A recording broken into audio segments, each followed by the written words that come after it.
Alright guys, welcome back to a brand new video. It's your boy Nuggs. So I don't usually do videos like this. I don't usually sit down and talk to you about something, but I thought I'd give you my opinion on this. A few of you have requested my opinion on the decline now movement, so I will tell you exactly what I think, and I'm not going to hold back.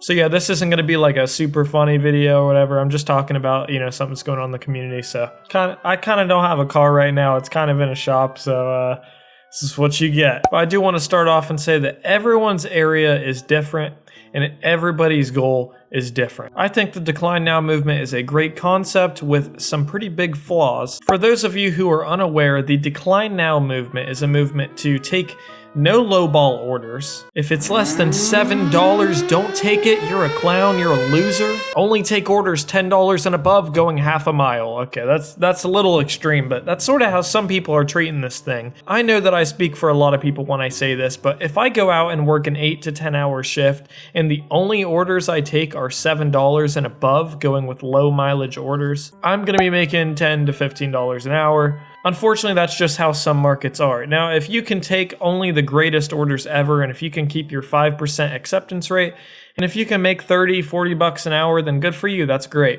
I think you should stick to it. But I think decline now is too general. I think that one definition of a dog shit lowball order can be completely different from someone else. Like, I think everybody in the whole community can come to an agreement. Don't take no-tip orders. Even if it's only going 2 miles. Shit, even if it's only going 1 mile. Don't take it. Not just for the reason that you would think. Not just because, that you're spending just as much on gas and wear and tear as you're making. You're not making a whole lot of money. Really, you're not making any money. But not just that, but just in general, the worst customers you'll get are the ones that don't tip or tip extremely low. Let's say you get a contract violation. Who's it going to be from? The person who tipped you $9 or the person who didn't tip? Or you get a text message from a customer saying, "How long is it going to be? I've been waiting. I ordered over an hour ago. Make sure to say extra ranch." Is that going to be the person who tipped $9 or is that going to be the person that tipped $0? Chances are if they tip $0, you don't want to listen to that crap anyways. But besides the point, I think we can all come to an agreement that nobody should take those orders, that those orders are nothing but trouble.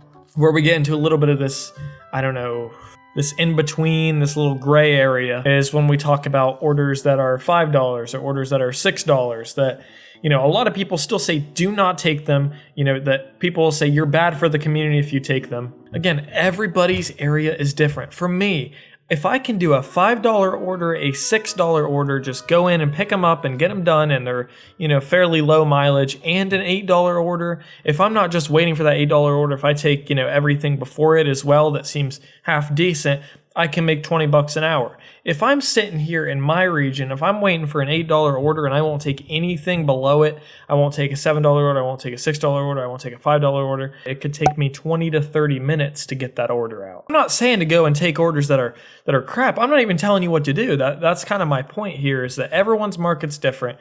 And, for me, I'll take I look at it from a mathematical standpoint. If it makes sense to take a $5 order, if it's a fairly fast restaurant, if I know I'm going to go in there, pick it up and, get it done, and it only takes me 10 to 15 minutes. And you've seen this in my videos. You've seen where I take these $5 orders.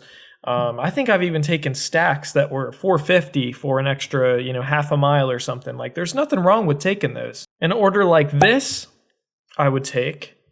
An order like this, I would take. And these are some examples of orders I would not take. But we cannot collectively all go against what certain people's standards for a good order or a lowball order is. I've talked about this many times, and specifically one that comes to my mind is when I made my how to DoorDash full time, and I said it depends on your area. If your cost of living is significantly lower or you're in a lower income area, you might be forced to take some orders you don't necessarily like until you get to the orders you do. If I see one going 2 miles for $5, I'm gonna take that. Now, someone else might tell me, well, you're an idiot. That's a low order. But quite frankly, I don't take a whole lot of advice from people telling me which orders not to take if they're not from my area. And one more argument that I used to make whenever I first started door dashing was, let's decline all these lowball orders. My acceptance rate was like 10%. Now I think it sits around 20 to 30. But yes, this mentality I used to have is eventually the customer will learn that if they keep not tipping or they tip low orders when they're live and clear out and who knows where, that eventually they'll be like, oh man, I need to start tipping. Like, this is a crappy experience. But that's not how it works. They're just going to go to support, they're just going to get a free meal, and they're just going to do it again. They're not going to tip anymore. That's something, I feel like that's something you're just sort of taught as a kid, or you're not. We can't bank on changing the customer's opinion. We can't bank on that. They're not going to learn. So there's eventually someone's going to take those orders, and that's just how it is, and the customers aren't going to learn. But if you don't want to take those orders, don't take them. I guess that's a big point here, is if you don't want to take something, don't take it. But there's no reason to sort of attack people for, sort of doing what they have to do. Again, I don't condone no-tip orders. That's not necessarily what I'm talking about.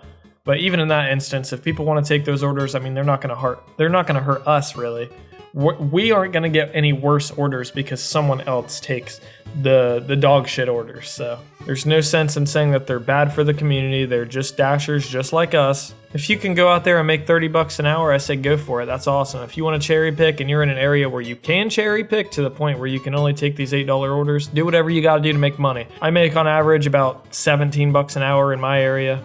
And that's not because I'm picking up these low ball orders. That's because if I wait around and don't take any orders, I'm going to make $0 an hour. So sometimes you have to do what you have to do. But yeah, that's going to do it for this video. That's just my opinion, but what do I know? I mean, I'm just a teenager. Today is my last day of being a teenager. I will officially be 20 years old. I'll be the big 2-0. I don't know if I'm ready, dude. But anyways, I don't know why I'm holding my microphone. Anyways, if you guys like this video, make sure to smash a like. All right, that's going to do it. I'll see you guys next time. Dash on. Don't be a clown.